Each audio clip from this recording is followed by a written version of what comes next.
Lewat kaki kiri yang sangat baik tadi. Dihajar 5 gol di kandang Irak masih menyisakan luka bagi timnas Indonesia. Aroma dendam pasukan Merah Putih siap dibawa ke Qatar ketika harus bertempur kembali melawan Irak. Irak adalah musuh pertama kita di fase grup Piala Asia. Bagaimana peluang kita menghadapi laga perdana yang amat berat ini?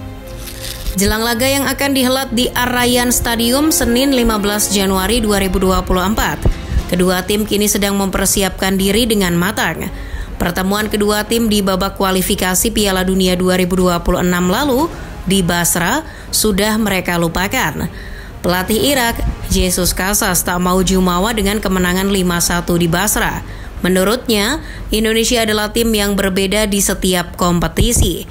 Ia justru takut dengan kejutan dari timnas Indonesia. Maka dari itu ia terus memata-matai perkembangan timnas Indonesia jelang menuju Qatar. Indonesia dan Irak sama-sama sudah melakoni laga uji coba sebelum bertolak ke Qatar. Indonesia melakoni uji coba melawan Libya dan Iran. Sementara itu anak buah Jesus Casas menjalani pemusatan latihan di Uni Emirat Arab dan hanya melakoni uji coba sekali melawan Korea Selatan. Berkaca pada hasil uji coba tersebut, kedua tim sebenarnya sama-sama punya PR. Namun, tentu PR bagi timnas Garuda lebih banyak. Bagaimana bisa anak asuh Sinteyong ini hanya ciptakan 1 gol saja dan kebobolan 11 gol di 3 laga uji coba. Melawan Libya 2 kali, kalah dengan skor 4-0 dan 2-1. Sedangkan terakhir mereka dilumat Iran 5-0. Ketika melawan Libya, Elkan Bagot dan kawan-kawan masih banyak melakukan kesalahan sendiri di daerah pertahanan. Meski menumpuk banyak bek, para pemain timnas masih kurang tenang dalam mengantisipasi lawan. Di sisi lain, timnas Irak juga punya catatan penting ketika mereka kalah 1-0 atas Korea Selatan di laga uji coba. Pasca laga tersebut, Casas bahkan menyatakan kekhawatirannya terkait penurunan performa beberapa pemain. Ketika menghadapi Korea Selatan, Irak kesulitan untuk mencetak gol. Padahal di laga tersebut, pasukan Jesus Casas melepaskan setidaknya 4 tendangan tepat sasaran dan 2 kali menghasilkan peluang besar. Sementara Korea Selatan hanya 1 kali menciptakan peluang. Namun, justru Korea Selatan yang berhasil mencuri gol dan memenangkan pertandingan.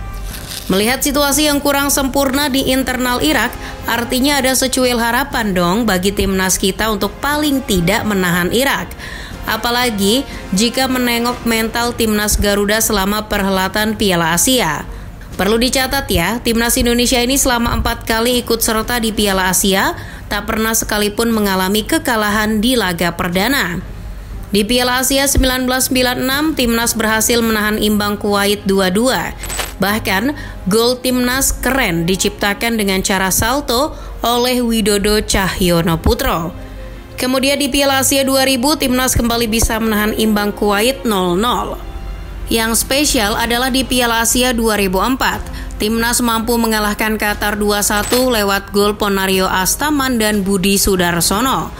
Yang terakhir ketika kita jadi tuan rumah di Piala Asia 2007, timnas juga mampu meraih kemenangan melawan Bahrain 2-1 lewat gol Budi Sudarsono dan Bambang Pamungkas. Well, rekor apik tersebut harus jadi optimisme publik tanah air sekaligus para punggawa timnas di laga perdana nanti. Rekor tersebut juga seharusnya membuat Irak ketar-ketir. Pasalnya, Irak sendiri dituntut target besar di Piala Asia kali ini. Di bawah Jesus Casas, mereka kini masih berhitung untuk bisa lolos sebagai juara grup demi mempermudah langkah mereka hadapi lawan di babak berikutnya. Maka dari itu, tak ada jalan lain bagi singa Mesopotamia selain mengalahkan Indonesia di laga perdana. Dilansir Gol, Presiden Federasi Sepak Bola Irak, Adnan Dirjal, mengingatkan para pemainnya untuk tidak lengah dalam menghadapi Indonesia dan Vietnam. Dirjal mewajibkan Irak menang besar saat menghadapi 2 tim ASEAN tersebut. Irak ingin ciptakan banyak gol agar menang agregat gol melawan Jepang. Waduh, kalau sudah begini justru harusnya timnas Indonesia yang ketar-ketir. Tapi tenang, meski ambisi mereka menggebu, rekor mereka di laga perdana Piala Asia tak terlalu bagus. Irak sudah 9 kali tampil di Piala Asia, namun secara catatan di laga pembuka mereka hanya menang 4 kali, seri sekali dan sudah kalah 4 kali. Jadi, timnas Indonesia tak perlu terlalu khawatir.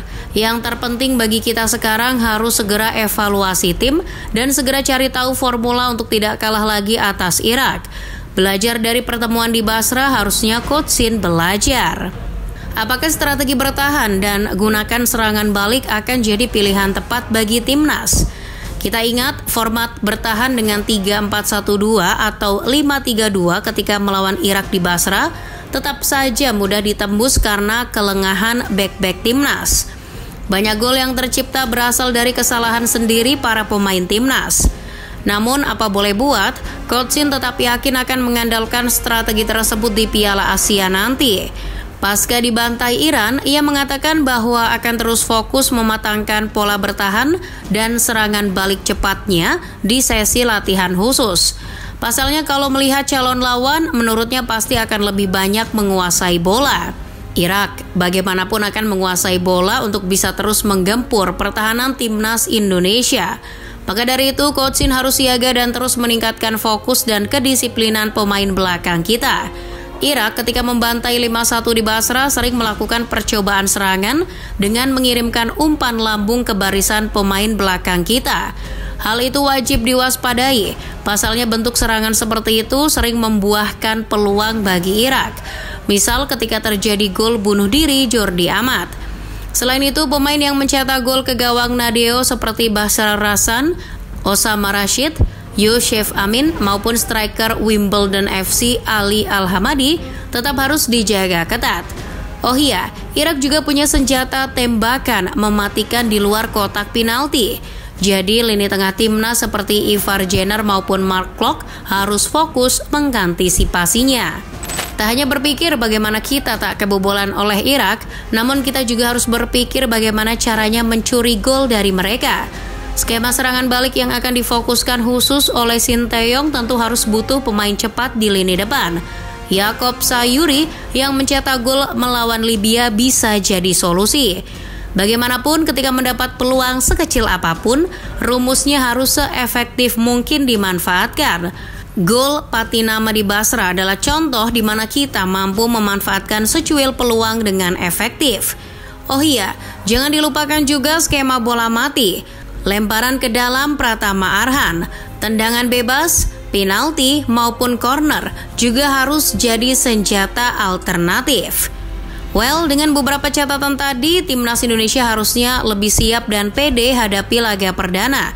Jangan mencoreng rekor bagus timnas di laga perdana Piala Asia. Ayo timnas Garuda, kalian pasti bisa.